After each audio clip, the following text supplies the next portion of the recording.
This your girl, Michelle. This is Mariah, also known as Mariah Amazing. And Yuna, hey. Hey, everybody. And Nova Girl. Nova Girl? No? Nova Girl, that's cute. Wow. And you are tuned into Melanin Voices. Hey, y'all. What's poppin'? So let's start off with how was your event? Because I'm dying to hear about it. Seriously. Yes. So for you guys who don't know, I had a speed dating event in New York, in Brooklyn, just this past weekend. And it turned out very well. I ended up having about 18 guys and having 27 girls. So I had more women than I had men. Of course, when I tell you that, long story short, I struggled with getting men. I sold out with women literally in one day. Men, it took all the way to the day of for them to buy tickets.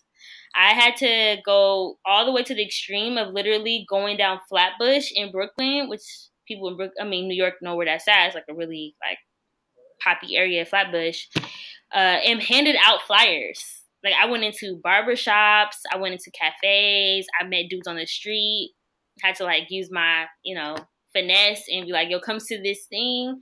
So I had to do that, and it ended up working very well, and I ended up getting about 18 tickets from the day of. So when I tell y'all there were some good-looking people in that building, there was good-looking people. What? Everybody looked good. These dudes were looking good. There's probably maybe one or two, but everybody got their type. And all the females, beautiful Black women, all different shapes, colors, sizes. It was just amazing. So everyone enjoyed themselves. They even stayed late and stayed afterwards to mingle and talk to each other. Aww. So another thing I did was match cards. So just like on the dating apps, you have a heart and an X. When you go through pictures, like. And if you guys both end up liking each other's pictures, you end up being a match. So with the dating app thing, what I did is I created a match card form, and everyone had numbers. So each person had a number, and at the end of the event, you put your number down on the card, and then you put the person you really was connecting with at the event, their number down. And if I found out that you guys' numbers are both, you guys both felt like you guys were feeling each other, then you became a match. And what I do is I share your information out to each other with your permission. So at least, once during the speed dating event, you actually get something out of it. You possibly get a match. And then, go from there. So what if somebody gets married from this event? She's a Cupid. That would be crazy. They will be talking about my event for the rest of their lives. Oh, that's so crazy. I would be I would not know, but they would be like, I met this living single in the city speed dating. We met, I would feel good about that. So how did it work though? 27 women and 18 guys. How did you pair them up? I had to do 2 sessions. Okay. So it was set up in the front part was the bar area, kind of a lounge area where you registered. I had food and drinks, and I also had a match profile for people to fill out because I knew there was going to be a shortage. I had to make sure that I gave something for the people who were waiting to do while they were waiting. So all the guys will go to the back, and then the females actually had to be in a second session. So I had one session the females go through, leave, and then another section the females go through. So kind of went like that. Okay. Yeah, so, and it's funny because I was are they going to be mad at me because of the situation? Because there's even dudes who bought tickets that didn't show up. And there's women who bought tickets that didn't show up. And there's no way I can control that. That's the only thing about having a speed dating event is that there's no promise that this person's really going to show up, right? So I thought their expectations were going to be higher, but they weren't. They were really patient. They knew what they were getting themselves into when they go to a speed dating event, and everyone seemed pretty satisfied. And when I asked people at the end, they're saying they went to speed dating events before, and it wasn't as good as mine. So I felt really good about that. Yeah, so it makes me feel okay, I can do this again. In the bag. Yeah. So I'm actually going to think about doing since it's a high interest, I'm going to most likely try to do it again. I might do one in Denver. So I'm coming. So we'll see. You ain't coming. I'm coming. I'm going to help you set it up. Nah, I'm coming to. But I think it's a good idea. I think it's good because, in this day and era, in the tech industry, the tech era, we do everything online. We forget about how to meet each other, and it's always an awkward first date when you do that, like dating app. So the speed dating is a great way for you to get to know someone kind of quickly. It's all about conversation, and then boom, really like you have something. Not really.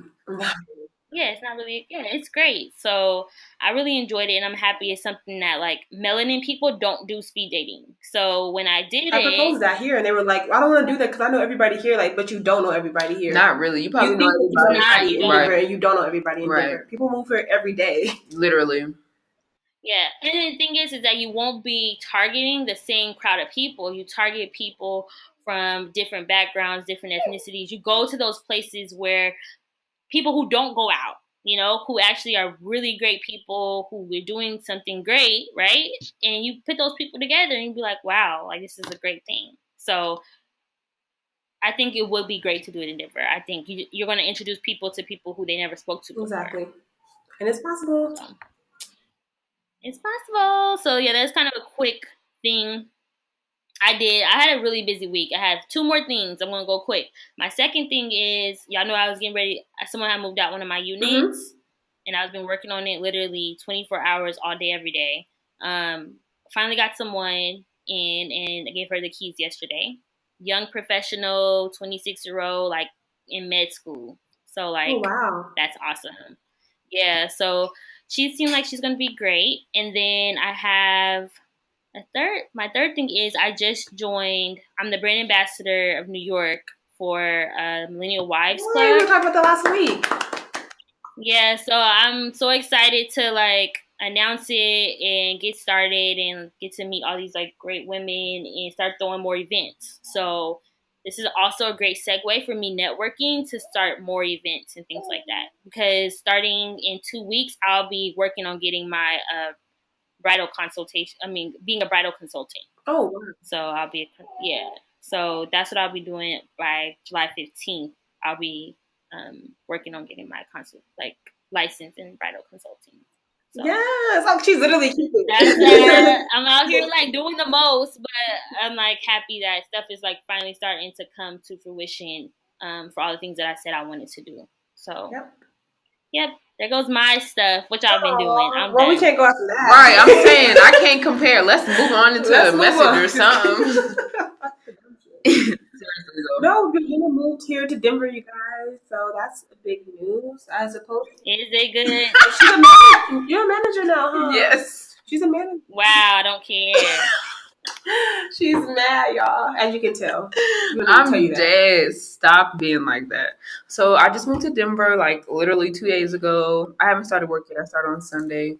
I don't know. I'm just hoping that this brings new opportunities to me. My ultimate goal is to move to California. So hopefully in like 2 years, I'll be in California. But for now, I'm here. So holla at me. No? No. Okay. No, I'm not even happy about it. So I hope you hurry up and go to Cali soon. We can't be in the same place. I'll send you Cali stuff today. Yeah. All right, that's cool. Get started and you move to Cali. We're gonna say 2. You said 2 years. We're gonna make that 1 year. Okay. All right, let's do it. California. Okay. Send me your resume. I'll send you all your stuff. We about to every day, Nina. And you probably dead ass, huh? She's serious. I'm dead ass serious. Okay. What about you, Mariah? Let's get off of me. We don't need to be on me either. I should have went first because I got nothing to say. But sorry, y'all. I have nothing much to follow up with those 2 great stories. But I will say that I am out of my funk. At first, I was very not doing what I needed to do. And when I first left my job, I had all this fuel and energy to begin starting up my segment on YouTube called Convos with Mariah. I've only done 2 episodes thus far. One with the local artist by the name of Ramon, and then one with a local, not local, but she's actually a model with Wilhelmina Omo. And it was really cool, and I really had a good time doing it. And I just stopped, and I didn't keep doing it, and I didn't keep going with it. But this week I'm interviewing a travel blogger. She travels everywhere. Wow. Africa, She's been to Europe. She's been in Spain, everywhere. So we're gonna just talk to her about traveling and why she started. Did she have any support? She just right after college, she just went kind of straight into it after she realized that the workforce wasn't really for her. So just kind of talking to her about that. And I also just interviewed a local filmmaker slash producer. He makes music videos, actual short films, and hosts his events. So just gonna be speaking to him about how he started that, and just gonna have that up on my YouTube channel very shortly. So don't stop talking about it and be about it. And if I want to be a whole slash producer, I need to actually start doing stuff and walking like that. So, yeah, I'm stopping talking about it and I'm going to start actually doing it. Amen. So that's it, y'all. Amen. Okay, I hear you. But I'll let y'all get into the wild. Okay, wild card. So, you guys, due to unforeseen events, we are going to be doing a wild card episode this week. And so, Una just so nicely suggests we do a wild card because I was freaking out. Like, what are we going to do such last minute? Don't freak out, girl. Let's just do So it. I decided to do what would you do? And recently in the media, we've had some tragedies and others just some mishaps that have happened with people. And I just want to kind of relate it to real life situations for us. Well, I mean, these are real life situations, but making it more personal for us and what we do in those situations for on our end. So I want to start first with Damon Dash and Lee Daniels. And if you do not know Damon Dash, I don't say. If you don't know Damon Dash, I guess I could kind of explain. He's a hip hop exec slash business owner. And if you don't know Lee Daniels, he has done things such as Precious, has helped with that. And he's helped with a lot of shows that you may have liked, like Empire. But anyways, just to get to the story, Damon Dash lended Lee Daniels $2 million to do a movie called Shadow Boxer. And, the movie did great. And it kind of propelled things for Lee Daniels. And he went on to do a lot of other things, like including Empire, like I just mentioned. And Damon Dash never seen those $2 million ever. And so the question comes for us, obviously he was very upset by it. But the question comes to us, well, Michelle and myself, is what would you do in a situation if your friend, a close friend of yours, I'll put this on our terms because I ain't got $2 million to give y'all. So right. I'll give y'all 2 million hugs, 2 million kisses. I can't give you $2 million. But what would you do in a situation if you lent your friend a good amount of money, like $2,000, and to start their business and just to help them out, just propel them? And you aren't looking for anything back, but you would hopefully one day get that money back. And they're doing well for their business. Their business is thriving. They're traveling. They're just kind of excelling in life, and they have yet to give you the money or kind of even show appreciation for you even helping them upstart their business. Would you be upset by that and want the money back? Or would you just say charge it to the game and say forget it? First, I want to say I'm a Dame Dash fan. Same. Like, I go by his theme. I mean, his quote. I hustle for my last name, not my first. So I always, when I'm like doing stuff, I'm always like, okay, I'm gonna create a legacy. I gotta make sure my family is good. And Dame always talking about business and entrepreneurship. He thinks like no other, in a way that people either love him or hate him. And something like that, just someone like that really intrigues me. I probably don't agree with everything he does, but for the most part, I'm a big fan. Yeah. And then, so for me, I would be mad if Lee Daniels did that. I think he called him a culture vulture. Mm-hmm. He did. That's what Dame Dash called him. People who out here doing something for the culture but not giving back. Mm-hmm. So, and I know too many people like that. I actually recently worked for someone. Actually, my last job was the CEO was a culture vulture. He was going out talking about how he's looking to help the community. He uses that name like, I'm out here doing something for the people, helping the community. Long story short, he out here just taking the poor people's money and not giving back to like the people or understanding the culture, anything like that. So I think what Dame Dash did was amazing, but there's a lot of people like Lee Daniels out there, and I hope Lee Daniels actually gives him back his money. Oh, Damon Dash said he's cool. I think he wanted an interview, I guess, and said he apologized for it and is handling the situation with him. And Damon Dash. So they're not going to court anymore? Yeah, Damon Dash put on his Instagram recently, 2 days ago, I believe, like saying we're good. But okay. He was upset at first. I'll be Yeah. upset too. But what took him so long? Exactly. That's the thing. Like, because I would be upset too. Like I said, I put it in our perspective, like 2,000, because I ain't got 2 million. But even like just little things, just like helping, you just want some appreciation.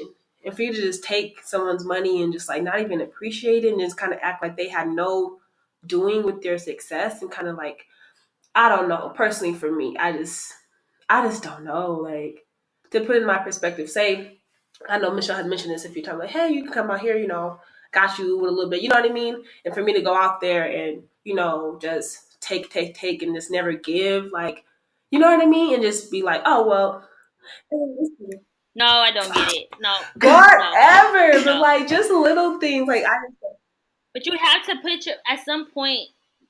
At some point, you have to. I always say this quote: "You want to stand on the shoulders of giants."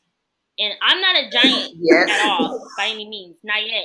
I'm trying to be one. But I think in some cases you have to put and say, hey, if this person's saying, here, stand on me to get where you need to go so you can do the same thing for someone else. It's not that you have to go and come and like give. Sometimes you do have to take, and you're going to give eventually because you're doing something that's going to excel you to be something that you want to be. And then from there, when you do become, like how you say, and you be like, you know what, I want to give to you. I want to do right. this for you But because this, that, and the third. So don't, you know what I'm saying?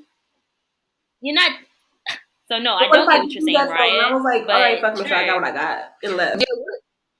No, but you got something out of it. You got something. You got some kind of experience out of what you did. You're not going to come and get nothing out of it. It's either going to be like, okay, this place is not for me. I learned how to get around New York City. Something. She's saying like if she came to live with you or whatever, and like okay, I'm gonna use this as an example, and she was like eating up your food, and she never ever bought an egg for your refrigerator, you'll be pissed off like damn, she up in here eating up my Like, food. what if I like No, I that's wouldn't. while I was out I there and I was like, wouldn't. all I right, fuck wouldn't. Mona Listen, fuck Wouldn't. Michelle, and just like went off and did something. You know what I mean? It's Yeah. like just really. That's kind of how Lee Daniels did it. He didn't. I don't know if he said fuck Damon Dash, but he more so was like, all right, I'm thriving, I'm successful. I don't need to pay him back. He should be happy that he gave me this money. He invested in me. That's what friends do, and it is what friends do. But I just feel like his appreciation. He just eventually after Damon Dash called him out, he was like, "Oh shit!" He brought it to the public. Now I gotta say something about it. But if Damon Dash would never called him out, he would have never. In my opinion, I don't think he would have ever spoken on that situation or ever apologized for doing him like that. And I just thought people should be held accountable. Like, we're adults. Just treat people with dignity and respect. And Just give me my money back. Shit. no, be appreciative of what people do for you because they don't have to. They really don't have to. Seriously. So Yeah, I feel like at some point you have to realize that if you give somebody some money, you have to be willing to not get it back. And that's just True. the reality of the situation. Like, it sucks, but you just got to know in your mind, like, hey, I might not get this money back, and I have to be okay with that because money can break up friendships super easy. But I feel like if I give you $2,000, because that's what we're using as an example, and you've had $2,000 come through your hands 10 times, you ain't even thought about giving me my money back or thought about helping me when I need help, or if I call you and be like, hey, I need, and you be like, oh, I can't, that's fucked up. yeah. So I would feel played. I would feel some type of way. And I understand why he was upset by that. Yeah. My opinion. Yeah. Yeah, that's true. Maybe it wasn't clear, and that's the thing. Moving forward in the future, if you're going to loan someone big money or you're going to do something big for them, I think it's very important that you take legal, even if it's your friend, like let's put this on writing, let's put this on paper, let's give me a time frame of when you're going to give it back to me, will there be interest, let's write this down, let's sign it, so this is something we both have. Not saying I don't trust you, but I'm saying this is something that's going to hold us both accountable at the end of the day. So friend or not, I think I'm always going to move forward with doing business, and we learned that with just our logo situation with someone. We went with someone who did a logo, which is my friend, and we never did a legal contract with him. There's a lot of miscommunication on how things end up working out, and what ends up happening is someone ends up losing money, or you end up losing friendship, or you end up losing trust. and things like that. So it's always important at the end of the day that you do some kind of legal document. No, that I think that is super important, because when you give people money, sometimes you don't say, you just say, here you go, or give it back to me when you can, or you just give it to them, and they're thinking, you never know how somebody else is thinking. So like you said, if you write it down like, hey, I don't mind giving you this money, but I need it back, and I need it this way or at this date, or this is what's going to happen, that kind of makes them know, okay, I need to get this money back to her, because they probably feel like, okay, she's not gonna mind because that's my friend and she'll understand. No, I am your friend, but I have to take care of mine too. Right. So that's a good idea though, putting it on paper. Yeah, I'm not sure if they did that or not. Maybe they did. Who knows? Who knows? Moving on to our next what would you do situation. If you all have heard, I'm sure you have already, but Junior, who was a local, I believe in the Bronx, a teen, he was going home, and from our situation, he ran into a bodega because men were following him, 5 men to be exact, I believe, following him. They dragged him out of the bodega, threw him onto the street, and began stabbing him with knives and machetes. And after he got up from the scene, he ran back to the bodega. I'm not sure what happened in the bodega for him to run back out and run to the hospital. He collapsed on his way to the hospital and died. And what comes to question is, people were standing by videotaping it with their phones, or they were either just walking past while the incident happened. So would you stand by in that situation, or would you help? And if you would help, what would be your form of helping him out in that situation?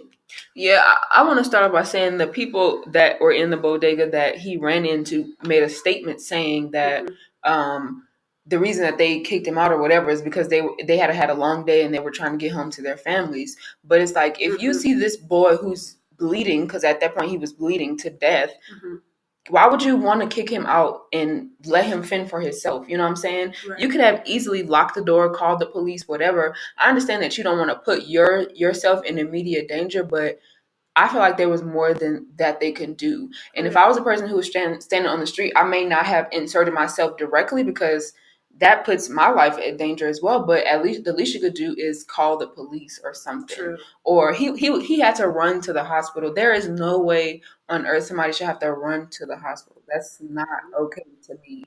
Call the ambulance or something. Something, yeah, I agree with you. I just kind of feel like that. I just feel like from their standpoint, the bodega, I don't know what happened. Like, obviously I wasn't there, right, but I just feel a lot of excuses on their ends. Like we thought they were a gang, or we were trying to get home. We were tired. We had a long day, and I get it. You'd be tired from work or whatever. But somebody is coming to you for help, and from my understanding, Junior grew up in the neighborhood. Like, we always go to that local bodega, right? So you're familiar with him, and for you to let that happen, and I'm like Yuna said, you won't answer yourself directly. I ain't tell him to jump in front of the machete like stop, don't with his hand. But I would expect for after the situation to have occurred to at least put some pressure on his chest, make sure you're not bleeding out, call the cops, something, and just kind of like help out the best way that you can and insert yourself the best way you can. But and then as far as the standbyers filming it with their phones, that's disgusting to me. You can pick up that phone and call the police just as easily as you pick it up and get to your camera. Right. There's a SOS button on your phone that you could press 2 buttons and you're there. But then there were people who were saying that there were policemen on the street. Now that's even worse. So it's just, oh my God, I can't. Yeah, it's really hard to even. I had a hard time with even looking into the story because it's sad and it's really sad. But honestly, if it was me in that situation, which I heard multiple stories about the bodega guy, I heard he said that he was trying to hide him when he jumped over the counter. I heard that he said that he was trying to hide him, but then they came and dragged him out of the bodega. But I'm not sure what he did after the fact. I think which was most important. And then, secondly, it's just we have to. The problem is that we have to get on a larger scale. This is why voting is important. This is why who we put in office is important. Because if there were officers on the street, if there are gangs in your community, if there are people around who clearly clearly are not fully there to seem like they would have been able to help this man or even wanted to help him, shows that we're not putting the right people in the right areas who can help these kids. Like, it's in the Bronx, right? He was in the Bronx. Mm-hmm. It's a very it's a low income area, large Hispanic population, and there isn't. I bet there isn't any, and I don't want to make this assumption, but to me, I used to live in the Bronx. I didn't see many of those stands. We have stands out here in New York that you can plug your phone. If your phone dies, it's like a USB. You can connect your phone to. You can make it's basically like a phone booth, but on steroids, like with new technology. Mm-hmm. And I didn't see that many of those stands in the hood or in the Bronx. I seen maybe like one in the shopping area. But imagine if a stand like that was around when this man was bleeding out, and he didn't have to walk to the hospital, and he could have easily went to one of those stands and called 911, right? That kind of stuff is very, very important, and that's why I think who we put on in our offices are important, because they're the people who make those decisions to make sure that there's more safety stands out there for if there is a case where someone's bleeding to death. How can someone get to them faster? Because who knows, if we would have called 911 being in the Bronx, how quick the cops would have came. That's true. They might have took all day. That's the thing. I wanted to call the cops plenty of times with my neighbors in the Bronx, but something told me that if I called them, they wouldn't have even showed up. They would have took an hour or two to come. Right. So it's a matter of kind of what else are we doing in that community to help make sure that there's more emergency stands, more street lights, more things that are make people not want to cause harm in that area or do things that's going to get them caught, like cameras, street lights, phone booths that have emergency calls. Like, you know how we had in college in the dorm room, while every stand had like a little emergency thing? Why don't we have that in the hood? Like, why don't we have that in the stands where if there is something that's crazy happening, someone is right there? So that's what I think as a course of action that needs to be taken when I see stuff like that happen in June. True. Talking from a viewpoint that you actually live there, so you would know best. And like you said, like we should have those. I'm not going to speak about the cops being there because that's a whole different conversation about what kind of cops we see. That's a whole different. But exactly. Yeah. Who are we? Yeah. And probably the people probably seeing the cops like, damn, they're not even doing nothing. Yeah. I don't know. It's still, to me, it's still fucked up that people still stand by and watch that kind of stuff happen. Right. That to me will and never make videotape sense. it. Yeah. Why do you want that on your phone? That's crazy. But moving right along. Yeah, to something a little happier. It's not that happy. You all right, girl? It's more upbeat, though. Okay. We're going to speak about T.I. and Tiny. So recently, T.I. went to an event where in the picture you can see that he's, rubbing on a girl's butt. And it just comes into question, like, would you, because it has happened for about some time now where we as, like, the public have seen their relationship, T.I. and Tiny relationship kind of off and on due to some of T.I.'s infidelities that he's done. So the cause comes into question, like, would you want to stay with someone or want to work things out with someone that you feel is disrespecting you in the public eye? Or would you just be like, I'm done? Or would you want to stay and work things out with them? I mean, obviously, it's a whole different conversation because they have multiple children together and businesses together. And, what's more than multiple? They've been together for more than like 15 years. So, I mean, obviously, it's a little bit harder situation. Like, but would you feel slighted in that way? Like, damn, he just keeps on publicly embarrassing me, huh? Well, our children too, because like the kids see that too. They read the blogs. Like, they're old enough to see the blogs and see their dad out rubbing on a girl's butt or going on a date with somebody in the public. And at the end of the day, they end up losing respect for one of the parents. It's kind of on a perspective level, but sometimes they end up losing respect for the dad because, damn, dad, my mom's at home taking care of us, and you continue cheating on her, or lose respect for the mom saying, Mom, this dude kept disrespecting you, and you stay with him.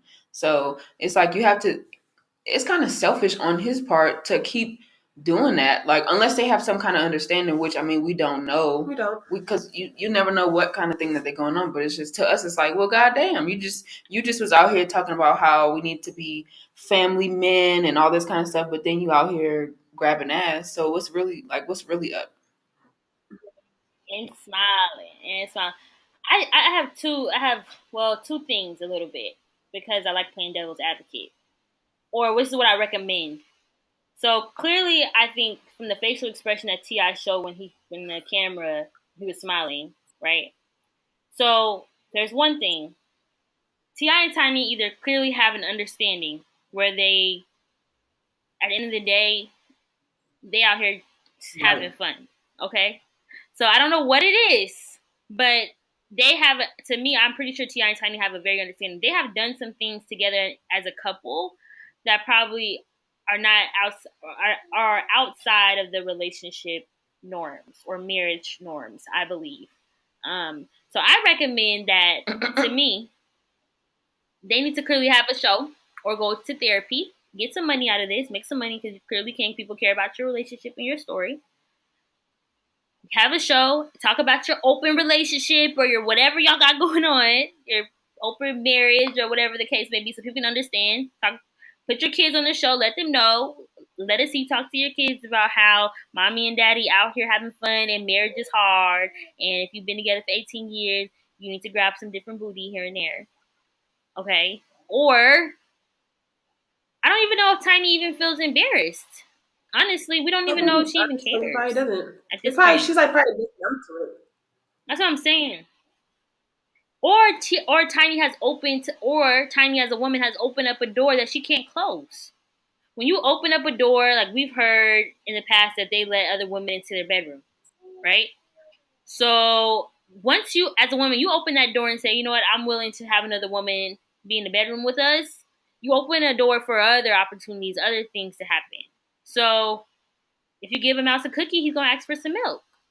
You give him some milk, he's gonna ask for something else. So I think at the end of the day, I don't know what's going on in their relationship, their marriage. But I think she. I was like, wait, that's one of my favorite children's books. I did. I really go by that slogan for anybody who's in a relationship. Like you give you give a man some cookie, right? He gonna want some milk. He gonna want you to do a little this, a little that. And he gonna ask for something this and that. So that's why you need to make sure you buy that cookie. Make sure he purchases. Okay, I get what you're saying. So, okay, I'm done with my metaphors. But anyway, that's all I'm saying. Because being a woman that's married, I know it's hard. So I don't know what they have, what kind of relationship they have, and the thing is that as long as they're happy and their family has understanding, they don't have to explain shit to anybody. Excuse my language. They don't have to exclude anything to the public at all. And they made their first million together, so they're not, T.I. and Tiny are not going anywhere unless they want to stop making money. That's what we have there. Yeah, I would say, yeah, you're right from my perspective. That's my thing. For me personally, I was injecting my own perspective. Like I would be embarrassed. So maybe you're right. She probably ain't embarrassed. So, but I mean, hey, if y'all have an understanding, then that's what it is. But if y'all don't, it's like stop disrespecting me before I shoot you. Like wow, that's crazy. Just kill him. Like straight up. You're crazy. Or Tiny might be for real disrespecting him. She might be going to stay night at Mayweather's house here and there. But we don't know. No, exactly. We don't know, but we know about T.I. though. Is that what's? But hey, it's just booty. That's their True. So, that's their Like I'm just playing. If Jeff grabbed another woman's booty, it's over. I'll fight him. Oh, we know. I'll fight him for real. I'll fight him. It's we're just speaking hypothetical, dear. You don't. It's okay. Chill out. You did not say nothing about Jeff, okay? I know. That little vein on her forehead coming out. Like she ready. Just it's hot in my just for the record. It's hot in my apartment. Y'all don't understand. I don't got the AC on for y'all because in New York these old houses don't have built-in AC. Okay? Oh, yeah. All window ACs out here. Yeah, that's what I heard. So, don't have 90-something degrees. It's terrible. That is terrible. I'm sorry. Because the houses were built first on the East Coast. Fun fact. Did y'all know that? Nope. Everyone migrated to the East first. So a lot of houses on the East were built first. Then the West Coast are, as you move towards the West, the houses are newer. So therefore, you guys have built-in AC, which makes sense. Which is nice. Yeah. It's hard out here. It's all right, baby girl. It is. But no, it's okay. As soon as this is over, I'm turning my AC. But that's it. That's what my last. What would you do for the this segment, you guys? So, yeah. Obviously, we all have different opinions. Hella different. Not hella different, but we need to have a single versus married episode because we do certain topics. Oh, we should. What you said, Michelle? We should. I'm about to write that down for me forget. But what would we take? Would we be versing? Just like on different topics, like single versus married, on children, or on like, a lot of things. Like we're gonna figure it out. Don't worry about it. We're gonna twerk this. Don't worry. Twerk. Twerk it means like figure it out. Oh, okay. Like shake it, like figure. All right, whatever. Anyway, so we're done with Melanin Message for the day, you guys, which makes us move on right over to Melanin Media. Michelle, you probably have. Should we do Melanin Media though? Because we've always been talking about is the media. Can we do something else? What do you want to do? Or something like crazy in the media right now? Where were you? She wasn't here. I was fixing the doorknob, y'all. What you want to talk about, Michelle? I guess. Okay, I don't know. Okay, but I'm just saying we just talked about the media. This would be like Black Exodus because we're highlighting stuff that has been really great stuff. Also, it's some good Melanin Media. Basically, so to start with the first one is Shane Hill Taylor. Oh. Excuse me, y'all. I'm talking about Shane Hill Taylor, who's the first African American Jiu-Jitsu world champion. He's a Howard student, and he actually won the championship this year for the Jiu-Jitsu World Championship. And I thought that was pretty cool that we should highlight him because I personally don't know of many African American Jiu-Jitsu players. I don't know any. Fighters. And so to see that was pretty cool. And he's still in college, so that's crazy. Go him. Did you? Okay, cool, I like this. I like where this is going. Okay. I do have one bad media though. Well, actually, not a bad media. Bad media. But if someone wants to debate me, they can at me. What?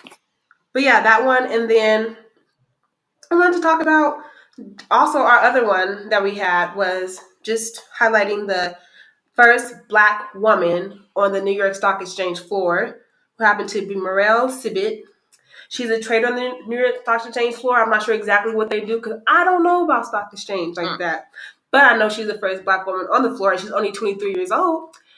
So I thought that was pretty cool to highlight. Well, she's the only woman on the floor in general, but the first Black woman ever. So that's pretty cool. I thought we should highlight her. And that was all I had to say. Obviously, Drake's new album is out too, and it's fire. Oh, I have one. I have one. And if you want to debate me, you can add me. Keep that same energy. Skin or Mahogany_Skin 1 on Twitter. Okay, so LeBron James has moved. Oh yes, to the Lakers. I thought she wanted. All right, now I appreciate LeBron. Okay, if he moves like a millennial, he does not stay at the same job for over a year. Nothing wrong with that. We don't judge y'all for changing jobs every year, so don't judge him. Okay. Then, secondly, he out here sharing his wealth. All right. He's a great player. He out here trying to get every team a ring. Let him be. All right. He want to change teams every year. Let him do that. He'll be the first NBA star who changes teams and gives everybody a ring. So, shout out to LeBron. Shout out to Savannah, his wife, because she's the truth too. Because if it wasn't for her, LeBron wouldn't be LeBron. And for anybody who's mad about LeBron and who's no longer a LeBron fan because he keeps moving, at me, bro. Well, yeah, I'm a Lakers fan now, so I totally understand. I wish I knew what y'all were talking about. LeBron James left the Cleveland Cavaliers and went to LA Lakers for a 4-year contract for $154 million. I said that to say sports are not my thing. That's what I was getting at. But you know who LeBron James is. I know LeBron James. You know the Lakers. I know $154 million, and I know the Lakers. See, that's all you need to know. You're in there. And so many people are mad at him for leaving the Cleveland Cavaliers because that's his home team. So they're like, damn, you traded. Are they scared that they're going to lose or what? They're mad that he left his home. Like, you left us. Like, that's like you playing for the Nuggets and like leaving and going somewhere else. And they're like, damn, but you're from here. You started here. Stay here. Man, let that man do it. That's a part of life. People don't see it like that way. Like Michelle said, that's a part of life. Some people don't see it that way. I don't care. I'm a Lakers fan now because LeBron's there. So wherever he goes, just saying, he's a millennial. Yeah. Let him do him. We don't stay at the same job for over a year. Do we stay at the Yeah, I same try not job? to. No, we leave every I'm 2 not- years, not every no more. year. Yeah, we try not to, but if people ain't giving us what we need, why do we need to stay? Why do we gotta be like the retired people who stayed at a job for 50 years? Why he don't have to be Kobe? He don't want to be old school. He don't want to do the old school thing. He don't want to retire with the same company he's been with 50 years. He don't want to do that. Okay, he can move jobs if he wants to. He can go to different places if he wants to. Gonna give him $154 million. I would leave too. 153, one of them. Anyway, that was my meeting for today. But it's all that matters. That's over 38 mil a year. Shit. People just be mad. I'm just trying to get one today, like just 1 mil. Please, just give me the taxes taken off that. I want all the taxes that's taken off, which is like 4 million probably. Anyways, but that was it for our Melanin Media for this week, you guys. I like this one. I like talking about Yeah, y'all. So, since is that it? If you want to shout out your business, you can. Yeah. Your business. No more events. Shout out who? Oh yeah. Shout out to my business, More Vibrant Event. Follow us on IG. Yeah, that's it. Yeah, that's it. But then I did want to tell everyone to stay tuned for our next few episodes, because we're about to be having some really tough conversations with some opposite sexes, you know. So yeah. So tune into our next few episodes. Tell us what you think, and yeah, that's it. If you have some questions, suggestions that we should argue about with the opposite sex, let us know as well. Let us know. Hit us up on our social media accounts, or you can even email it to just like melaninvoices1@gmail.com, and then Melanin Voices on everything else.